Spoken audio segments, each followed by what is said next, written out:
beautiful Sunday in lockdown. Today we're taking down the purple sprouting broccoli that you can see behind me. It's finished for the season now. We've eaten most of it and I'm going to take most of it down. I'm going to leave this chunk here. The insects really like it, not the birds so much. But I'm going to chop the rest down and take home and eat what we can. So I'm going to need to use these guys. There we go. Let's come down. You can see the damage from the pigeons before we netted it. See the leaves here where they've just picked the leaves. But there is still a bit of food on this. Some of the little leaves and obviously some of the tops. So I'm just going to get the tops. A few flowers. That'd be nice.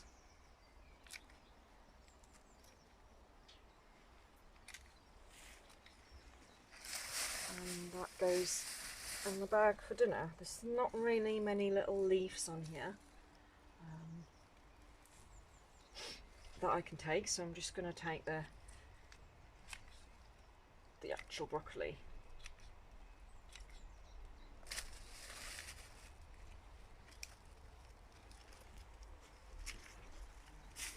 Okay, and then this guy can go on the compost bin.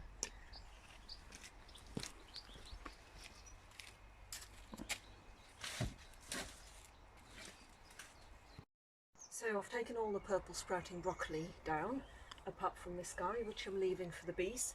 And this is our little harvest, so it's not a huge amount. There's some purple sprouting broccoli, some leaves and some flowers. So it's just a little bag, enough for tonight's dinner. And what I want to show you now is how in no dig, so our entire allotment garden is no dig. In no dig you wouldn't ever dig the stalks out. What you would do is just chop them at ground level and you would leave the roots in, and the roots would decompose in the soil and feed all the soil critters. So really easy, really straightforward to do. There we go. This one, and I'll see if I can get a little bit deeper. There we go. Oh, right.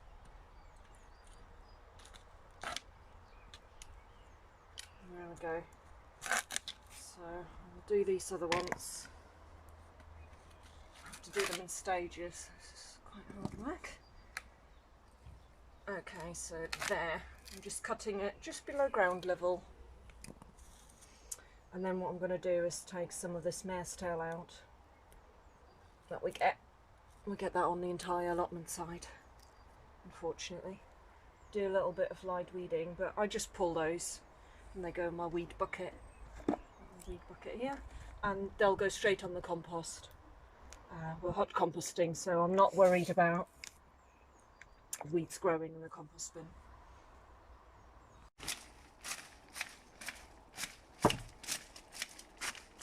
So this is obviously the purple sprouting broccoli that Eva took out just a few minutes ago.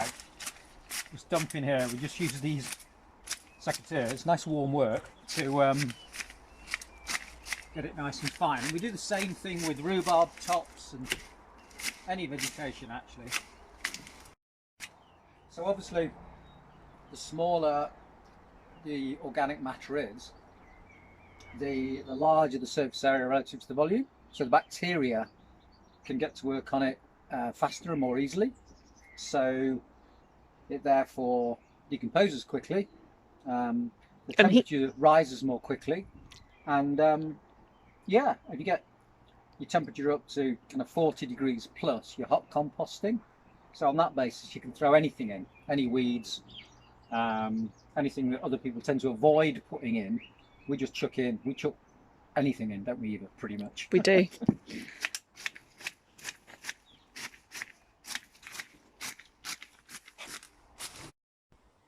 Here we go, job done. We've cleared the area, left one guy here for the bees. This is kind of a little shady area.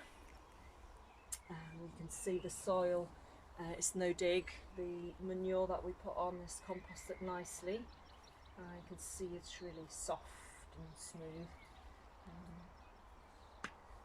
We've got a few plants here we need to think about what we're going to put in this area. We've got the pond on our left, we've got this kind of woodland edge area on the right hand side.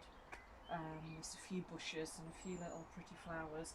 So this is a kind of partial shaded area. We've got this climber in the background, it's a honeysuckle, and we've got this nice dogwood, and I don't know if you can see, here we've got some perennial sunflowers coming. They're going to shoot up and they're going to have about this sort of size, yellow obviously flowers, and they come up every year, perennial. So if you have any thoughts on what we might put here, let us know in the comments box.